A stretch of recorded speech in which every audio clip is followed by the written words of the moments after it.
ഇതിന്റെ തന്ത ഞാനായിരുന്നെങ്കിൽ, എന്നെ അച്ഛാന്ന് വിളിച്ചിരുന്നെങ്കിൽ, ഇതിന്റെ തന്ത ഞാനായിരുന്നെങ്കിൽ ഇതിനെ തല്ലിക്കൊന്ന് ഞാൻ എന്നേ ജയിലിൽ കയറിയെന്നെ. ഹായ് ഗൈസ്, ഈ ഒരു വീഡിയോ ചെയ്യേണ്ടത് എന്തുകൊണ്ടും അനിവാര്യമാണ് എന്ന് തോന്നി. കാരണം നമ്മൾ ശാന്തിവിള ദിനേശനും രേണുസുധിയായിട്ട് ബന്ധപ്പെട്ട് ഓൾറെഡി ഒരു വീഡിയോ ചെയ്തിട്ടുണ്ടായിരുന്നു. അതിന്റെ ഒരു ബാക്കിയാണ്. അപ്പൊ ഇത് കാണുന്ന സമയത്ത് വേദനിക്കുന്ന ആൾക്കാർ കാണാതിരിക്കുക എന്ന് തുടക്കത്തിലേ പറയുന്നു. വെറുതെ നിങ്ങൾ സമയം ചിലവാക്കി ഈ വീഡിയോ കണ്ട് നിങ്ങൾക്ക് വേദനിക്കാനായിട്ട് നിങ്ങൾ ഈ വീഡിയോ കാണണം എന്നില്ല, നിർബന്ധിക്കുന്നില്ല ആരെയും. പിന്നെ ചാനൽ ആദ്യമായിട്ട് കാണുന്ന ആൾക്കാരാണെങ്കിൽ മറക്കാൻ ലൈക്ക് ചെയ്യുക, ഷെയർ ചെയ്യുക, സബ്സ്ക്രൈബ് ചെയ്യുക. നമ്മളിത് പറഞ്ഞിട്ട് ഒത്തിരി കാലങ്ങളായി, അതുകൊണ്ട് വെറുതെ ഒന്ന് പറഞ്ഞതേ ഉള്ളൂ. ഇനി വിഷയത്തിലോട്ട് വരികയാണെങ്കിൽ, കഴിഞ്ഞ പ്രാവശ്യം ശാന്തിവിള ദിനേശൻ അപ്പൂപ്പൻ എന്നാണ് വിളിച്ചിട്ടുള്ളത് ശാന്തിവിള ദിനേശനെ. അപ്പം അയാള് പേര് പോലും പരാമർശിക്കാതെ ഒരു അവതാരിക നടിയെയും ഇവരെയും കുറിച്ച് എന്ന് നമുക്ക് പറയാം, പേര് പരാമർശിക്കാതെ ഒരു വീഡിയോ ചെയ്തിട്ടുണ്ടായിരുന്നു. അത് എന്നെ തന്നെയാണ്, എന്നെ മാത്രം ഉദ്ദേശിച്ചതാണ് എന്നും പറഞ്ഞിട്ട് പുള്ളിക്കാരി എന്ത് ചെയ്തു, അത് കേട്ട പാതി കേൾക്കാത്ത പാതി അപ്പൂപ്പ എന്നൊക്കെ വിളിച്ചിട്ടൊരു വീഡിയോ ചെയ്യുകയുണ്ടായി. ആ വീഡിയോയ്ക്ക് ഒരു മറുപടി വീഡിയോ എന്ന പോലെയാണ് ഈ ശാന്തിവിള ദിനേശൻ അപ്പൂപ്പൻ ഇപ്പം പുതിയൊരു വീഡിയോ കൊണ്ട് ഈ രേണുസുധിക്ക് എതിരെ വന്നിട്ടുള്ളത്. അതിലയാൾ പറയുന്ന കാര്യങ്ങൾ കേട്ട് കഴിഞ്ഞാൽ നിങ്ങൾ ചിരിച്ചു മണ്ണ് തൂപ്പും. ഒരു പരിധി വരെ നമ്മൾ ചിരിക്കാതിരിക്കാൻ വേണ്ടി ശ്രമിക്കും, പക്ഷെ നമുക്ക് ചിരി വരും. ഇത് ചോദിച്ചു വാങ്ങിയതാണ്. കാരണം അയാൾ അതിൽ പേര് പോലും പറയുന്നില്ല. അത് എന്നെയാണ് ഉദ്ദേശിച്ചതെന്ന് അത് കേട്ടപാടെ പുള്ളിക്കാരിക്ക് മനസ്സിലാകണം എന്നുണ്ടെങ്കിൽ അത് അവരെ തന്നെ ഉദ്ദേശിച്ചായിരിക്കണല്ലോ. തുപ്പിക്കാണിക്കുക എന്നുള്ള പരിപാടിയാണ് പുള്ളിക്കാരൻ ചെയ്തിട്ടത്. ഞാൻ ഉൾപ്പെടെ ഭൂരിഭാഗം ആളുകൾക്കും അത് ഇവരുമായിട്ട് കണക്ട് ചെയ്യാൻ വേണ്ടി പറ്റി എന്നുള്ളത് മറ്റൊരു സത്യമാണ്. എന്തായാലും നമുക്ക് അദ്ദേഹത്തിന്റെ വീഡിയോ ഒന്ന് കണ്ടേക്കാം. അണയാൻ പോകുന്ന വിളക്ക് ആളിക്കത്തും എന്നാണ് പഴമക്കാർ പറയാറ്. 100% 101% സത്യസന്ധമായ കാര്യങ്ങളെ നമ്മുടെ ചാനലിൽ പറയും.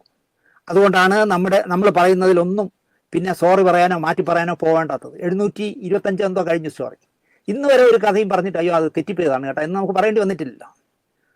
ഒരു അവതാരക പെണ്ണും ഒരു ഉർവശി നടിയും ഗൾഫിൽ കാട്ടിക്കൂട്ടുന്ന വിക്രികൾ നമ്മൾ കഴിഞ്ഞ വാരഫലത്തിൽ പറഞ്ഞിരുന്നു. ഉർവശി നടി ചാടിയങ്ങിറങ്ങി. തേങ്ങ മോഷ്ടിച്ചവന്റെ തലയിൽ ചകിരി കാണുമെന്നൊരു ചായക്കടയിൽ ഇരുന്ന ഒരാൾ പറഞ്ഞപ്പോൾ ഈ മോഷ്ടിച്ചവൻ പതുക്കെ എൻ്റെ തലയിലുണ്ടോ എന്ന് തപ്പിയതുപോലെ എന്താ പറയാ, ഇത് ഞാനാണ് എന്നാണ് അവർ പറയുന്നത്. ഇവരെയാണ് പറഞ്ഞതെന്നാണ് പറയുന്നത്. ഈ ഒരു സാധനം കേട്ട പിന്നെ ആർക്കാണ് ചിരി വരാതിരിക്കുക? കഴിഞ്ഞ വീഡിയോയില് പുള്ളി പറഞ്ഞ പോലെ പേരൊന്നും പറഞ്ഞിട്ടില്ല. മറ്റേ ബാറിൽ തുണി അഴിച്ചിട്ട് ആടുക എന്നൊക്കെയുള്ള ഒരു പരാമർശിച്ചതും ഈ രേണു എന്ന് പറയുന്ന സ്ത്രീനെ ഉദ്ദേശിച്ചല്ല. വേറൊരു അവതാരികേന്റെ കാര്യം കൂടെ അവർ ആ വീഡിയോയ്ക്കകത്ത് ഉൾപ്പെടുത്തിക്കൊണ്ടാണ് പറഞ്ഞത്. ആ സ്ത്രീനെ ഉദ്ദേശിച്ച് പറഞ്ഞ കാര്യം കൂടെ ഇതെന്നെയാണല്ലോ എന്ന ലൈനിലോട്ട് പുള്ളിക്കാരി അതങ്ങോട്ട് സ്വീകരിക്കുകയായിരുന്നു. എന്തായാലും ചകിരി തപ്പിയ സമയത്ത് ചേച്ചിയുടെ തലയിൽ ചകിരി ഉണ്ടായിരുന്നു. അതുകൊണ്ടാണ് അങ്ങനെ ഒരു പ്രതികരണം ഉണ്ടായത്. ഇനി ബാക്കി കേൾക്കാം. അവതാരക കാട്ടിക്കൂട്ടുന്ന ഉടുതുണി പറച്ചെറിയൽ കഥ പോലും ഇത് എന്നെ തന്നെയാണ് പറയുന്നതെന്ന് ഉർവശി നടി അറഞ്ചം പുറഞ്ചം എന്നെ ശകാരിച്ചുകൊണ്ട് പറയുന്നു. ഇത് എവിടുന്നാണ് ആർക്കറിയാലോ ഇത്രയും പേരെ കിട്ടുന്നത്. ഷെഫിനത്താന്റെ ചാനലിൽ പോയാൽ നിക്കർ വിധവ എന്ന് പറയുന്നുണ്ട്.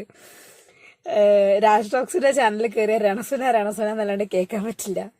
ഇപ്പൊ ഈ പുള്ളിക്കാരന്റെ ചാനൽ ഉർവശി നടി ആ വിളി കേൾക്കുമ്പോൾ തന്നെ നമുക്ക് ചിരി വരും. പുള്ളിക്കാരൻ അതിൻ്റെതായ നർമ്മത്തിലാണ് കാര്യങ്ങൾ അവതരിപ്പിക്കുന്നത്. അതുകൊണ്ട് തന്നെ ആ ഒരു അവതരണ ശൈലി കേൾക്കുമ്പോൾ നമുക്ക് ചിരി വരും. അതുകൊണ്ടാണ് കേട്ടോ. ഞാൻ അവരെ പരിഹസിക്കുകയാണെന്നൊന്നും വിചാരിക്കരുത്. എനിക്ക് പുള്ളിക്കാരന്റെ അവതരണ ശൈലിയിൽ ഹാസ്യം വന്നതുകൊണ്ടാണ് നാം ഹാസ്യിച്ചത്. മറുപടി പറയണ്ട, അതുകൊണ്ടാണ് ഞാൻ മറുപടി പറയാതിരുന്നത്. എന്നെ അപ്പൂപ്പ എന്നാണ് വിളിക്കുന്നത്. ശാന്തിവിള ദിനേശ് അപ്പൂപ്പ എന്നാണ് വിളിക്കുന്നത്. പിന്നെ അത് കഴിഞ്ഞാൽ കുറെ തെറികളും. അപ്പൂപ്പനാകുന്നത് മോശം കാര്യമാണോ എന്ന് എനിക്കറിയില്ല. ഇവൾക്ക് അപ്പൂപ്പൻ ഇല്ലേ എന്നും എനിക്കറിയില്ല.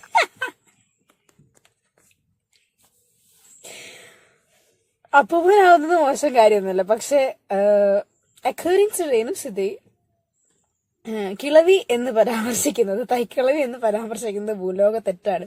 34 വയസ്സുള്ള യൗവനം തുളമ്പുന്ന ഒരു ചെറുപ്പക്കാരിയെ നിങ്ങൾ പോയിട്ട് തൈക്കിളവി എന്നൊക്കെ വിളിച്ചാൽ പിന്നെ പുള്ളിക്കാരിക്ക് എങ്ങനെ ദേഷ്യം വരാതിരിക്കും?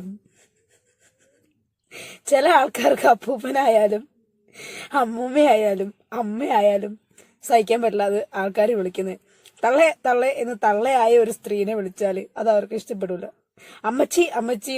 അമ്മച്ചിയായ ഒരു സ്ത്രീനെ അമ്മച്ചി എന്ന് വിളിച്ചാൽ അതുപോലെ ചിലപ്പോൾ അവർക്ക് ഇഷ്ടപ്പെടില്ല. ആരാടാ നിന്റെ അമ്മച്ചി എന്ന് ചോദിക്കും.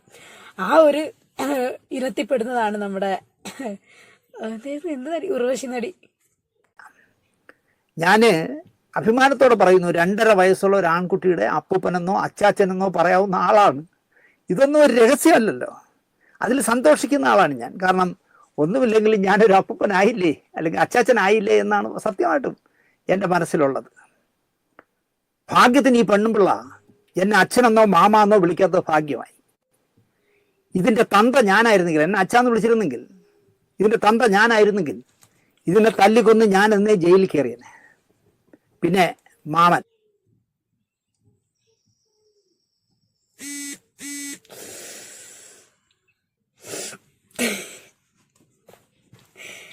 തങ്കച്ചൻ സേട്ടൻ കേൾക്കുന്നുണ്ടോ ആവോലെ?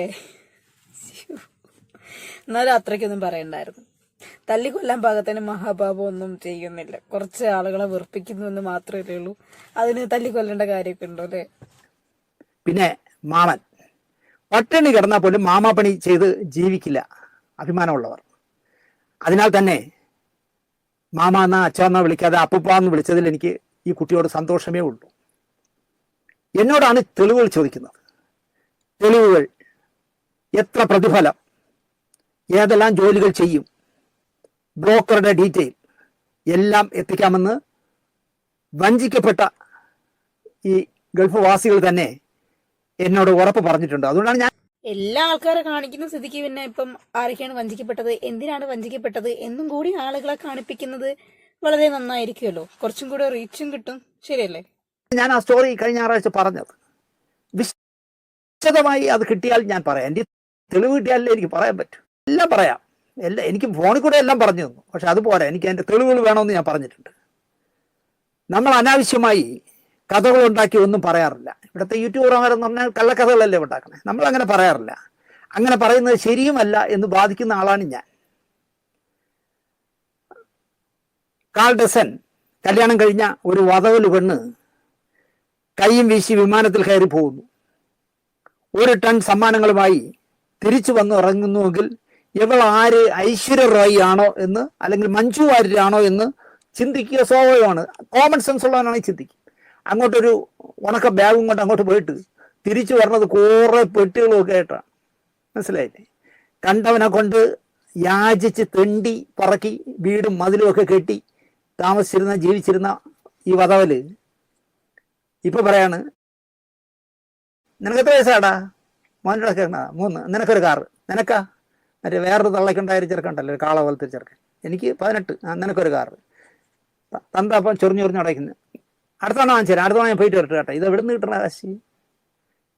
എവിടുന്ന് കിട്ടണേ? ബ്രൂണോ രാജകുമാരൻ്റെ ചെറുപോളൊന്നും അല്ലല്ലോ. എനിക്ക് ഡീറ്റെയിലുകളൊക്കെ കിട്ടിക്കോട്ട്. അപ്പോൾ ഇപ്പം ഞാൻ പറഞ്ഞതിൻ്റെ ബാക്കി കഥകൾ ഡീറ്റെയിൽ ആയിട്ട് ഞാൻ പറയാം. പക്ഷെ നമ്മുടെ ചാനലിൽ എങ്ങനെ പറയുമെന്നാണ് ഞാൻ ആലോചിക്കുന്നത്. ഇല്ലെങ്കിൽ എനിക്ക് വേറെ ചാനലുകളുണ്ടല്ലോ, ഞാൻ ഇന്റർവ്യൂ എടുക്കാൻ വരുമ്പോൾ അവർക്കെങ്കിലും ഈ തെളിവുകൾ കൊടുക്കാം. വരട്ടെ. എന്താണ് അപ്പൊ ഈ വധവല് പെണ്ണ്? വധവല് പക്ഷെ ഇതിലിപ്പോ പറഞ്ഞു പോയതിനകത്ത് കുറച്ച് മിസ്റ്റേക്സ് ഉണ്ട്. കാള പോലെ വളർന്നൊരു പയ്യൻ എന്നൊക്കെ വിളിച്ചത് ശരിയായിട്ട് എനിക്കിത് പേഴ്സണലി തോന്നിയില്ല. മറ്റൊരു സ്ത്രീയിലുണ്ടായ മകനെ അങ്ങനെ വിളിച്ചത് പേഴ്സണലി എനിക്കത് ഒരു ഇഷ്ടക്കേട് ഉണ്ടാക്കി എന്നുള്ളത് സത്യമാണ്. നിങ്ങളുടെ അഭിപ്രായങ്ങൾ നിങ്ങൾ കമന്റ് ചെയ്യാം കേട്ടോ. അഹങ്കരിക്കുന്നത് ആപത്താണ് എന്നാണ് എൻ്റെ അമ്മ എന്നെ പഠിപ്പിച്ചത്. എന്നെ പോരന് വിളിക്കാനൊന്നും ഈ ജമ്മ ഈ പെങ്കൊച്ചിന് ഈ വധവല് പെണ്ണിന് ആവില്ല. കാരണം അന്തസ്സായി ജീവിക്കുന്നവനാണ് ഞാൻ. ഉപ്പും പിളിയും ചോറേ ഉള്ളൂവെങ്കിലും അന്തസ്സായി ജീവിക്കുന്ന, വാടക വീട്ടിൽ ജീവിക്കുന്ന ആളാണ് ഞാൻ. കണ്ണടച്ച് തുറക്കുന്നതിന് മുമ്പേ ഗൾഫിൽ സ്ഥിരമായി പോയി ബാർ ഡാൻസ്, തേങ്ങ ഡാൻസ് എന്നൊക്കെ പറഞ്ഞ് വഴിവിട്ട് പൈസ ഉണ്ടാക്കിയിട്ട് അഭിമാനത്തോടെ എന്നെ വെല്ലുവിളിക്കുകയാണ്. കാണിടാ വിഷ്വലെന്ന്. ഞാൻ ഇതിൻ്റെ വിഷ്വലല്ല പറഞ്ഞത്. ഞാൻ കണ്ട വിഷ്വൽ ഇതിൻ്റെ അല്ല. ഒരു അവതാരകയാണ്. ആഴ്ച പിമ്പിരിയായപ്പോൾ എല്ലാം ഊരി പറിച്ചെറിഞ്ഞു. കൂടെ ഇരിക്കുന്നവരെല്ലാം കൂടെ കൈയടിച്ച് പ്രോത്സാഹിപ്പിക്കുന്നു. ഒരുത്തൻ ഒളിച്ചിരുന്ന് ഇത് മുഴുവൻ ഷൂട്ട് ചെയ്തു. ആ വീഡിയോ ആണ് ഞാൻ കണ്ടത്. ഞാൻ അതിനെക്കുറിച്ചാണ് പറഞ്ഞത്. പക്ഷെ അതിനെ ഇവള് ഏറ്റെടുത്ത്. കാരണം ഇവളും ബാറിലൊക്കെ ചെന്ന് തലകുത്തി മറിയല്ലേ. അത് വല്ലതും ഉണ്ടെങ്കിൽ കുഴപ്പമില്ലായിരുന്നു. നേരെ ചൊവ്വയൊക്കെ ഇരിക്കുന്ന വല്ലതും ഒക്കെ ഉണ്ടെങ്കിൽ കുഴപ്പമില്ലായിരുന്നു.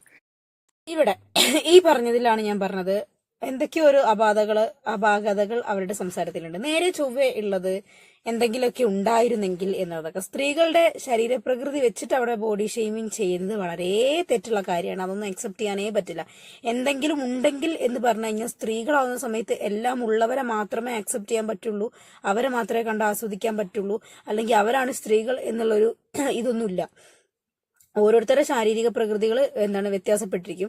ചില ആൾക്കാർക്ക് അവരുടെ അവയവങ്ങളും ശരീരത്തിലെ സാധനങ്ങളെല്ലാം ചെറുതായിരിക്കും, ചില ആൾക്കാർക്ക് ഇതായിരിക്കും എന്നും കരുതിയിട്ട് എന്തെങ്കിലും ഉണ്ടായിരുന്നെങ്കിൽ കുഴപ്പമില്ല. ഒരു മെലിഞ്ഞ പെണ്ണ് നോക്കി അത് പറയുന്നത് ബോഡി ഷേമിങ് തന്നെയാണ്. അത് ശുദ്ധ ബോറത്തരാണ്. അത് മാത്രമേ ഇവരുടെ ഇതിൽ ആക്സെപ്റ്റ് ചെയ്യാൻ പറ്റാത്തുള്ളൂ. ബാക്കി സഹായിച്ചവരെ ദ്രോഹിക്കുന്നത്, ഗൾഫിൽ പോയി ഡാൻസ് കളിക്കുന്നത്, മറ്റുള്ളവർ തെറ്റായ കണ്ണിലൂടെ കാണുന്നത്, ശരിയല്ലാത്ത രീതിയിൽ ചിത്രങ്ങളും വീഡിയോസും പകർത്തുന്നതൊക്കെ തെറ്റായ കാര്യം തന്നെയാണ് എന്ന് നമുക്ക് പറയാം. പക്ഷേ ഒരു സ്ത്രീന് എന്തെങ്കിലും ഉണ്ടെങ്കിൽ കുഴപ്പമില്ലായിരുന്നു എന്ന് പറഞ്ഞിട്ട് അവരുടെ ആ ഒരു ശരീരത്തെ ബോഡി ഷേമിങ് ചെയ്യുന്നത് തെറ്റുള്ള കാര്യമാണ്. ഉണ്ടെങ്കിൽ കുഴപ്പമില്ലായിരുന്നു. ഈ വധവിലിനൊക്കെ മറുപടി പറയേണ്ടി വരുന്നതാണ് എന്റെ ഗതികേട്. ഓക്കെ, അപ്പൊ കണ്ടല്ലോ, ഇത് ഇത്രയേ ഉള്ളൂ ഈ ഒരു വീഡിയോ. പുള്ളിക്കാരൻ പറഞ്ഞതിൽ ആ ഒരു നർമ്മരസത്തിൽ പറഞ്ഞ ഭാഗങ്ങളിലൊക്കെ നമുക്ക് ചിരി വന്നെങ്കിലും നമ്മൾ ചിരിച്ചെങ്കിലും അവസാന ഭാഗങ്ങളിലേക്ക് ആ ഒരു ബോഡി ഷേമിങ് ചെയ്തൊക്കെ പരമ ബോറായിപ്പോയി. കാള പോലെ വളർന്നൊരു ചെക്കൻ മറ്റൊരു തള്ളയിൽ അങ്ങനെ എന്തൊക്കെയോ പറഞ്ഞതും മോശമായിപ്പോയി. അയാളുടെ ആ കുട്ടിയുടെ അമ്മ മരിച്ചുപോയൊരു സ്ത്രീയാണ്. പോരാത്തതിന് കാള പോലെ വളരുക എന്ന് പരാമർശിക്കുന്നതും തെറ്റായ കാര്യം തന്നെയാണ്. മനുഷ്യന്മാർക്ക് എല്ലാവർക്കും വളർച്ചയുണ്ടാവും.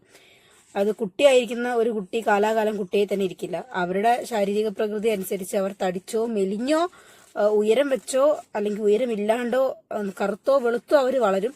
അത് അവരെ കാള പോലെ കാക്ക പോലെ പല്ലി പോലെ എന്നൊക്കെ ഉദാഹരിച്ച് മോശം പറയുന്നത് മോശമായ കാര്യം തന്നെയാണ്. അതേമാതിരി എന്തൊക്കെ പറഞ്ഞു കഴിഞ്ഞാലും രേണു സുധി എന്ന് പറയുന്ന ആ ഒരു സ്ത്രീനെ എന്തെങ്കിലുമൊക്കെ ഉണ്ടായിരുന്നെങ്കിൽ കുഴപ്പമില്ല എന്ന് പറഞ്ഞതും വളരെ മോശമായിപ്പോയി. അത് ശരിയായിട്ട് എനിക്ക് തോന്നിയില്ല. അത് കണ്ട നിങ്ങൾ പറ അത് ശരിയാണെന്ന്. മറ്റെല്ലാ രീതിയിലും അവരെ വിമർശിക്കുന്നതിനോട് എനിക്ക് വിയോജിപ്പൊന്നുമില്ല. അവരുടെ പ്രവർത്തനം, അവരുടെ സംസാര രീതികൾ, അവരുടെ അഭിനയം, അതെല്ലാം അവരുടെ സ്ഥലകാല ബോധമില്ലാത്ത സംസാരം, പെരുമാറ്റം, അതിനൊക്കെ വിമർശിച്ചത് ശരി തന്നെയാണ്. പക്ഷെ ആ ഒരു ബോഡി ഷെയ്മിങ് ചെയ്യുന്നത് വളരെയധികം അറുബോറായിപ്പോയി. അപ്പം ഇതൊക്കെ പറയാൻ വേണ്ടി വന്നതാണ് ഈ ഒരു വീഡിയോക്കകത്ത്. മറ്റൊരു വീഡിയോ കാണുന്നവരെ ബൈ.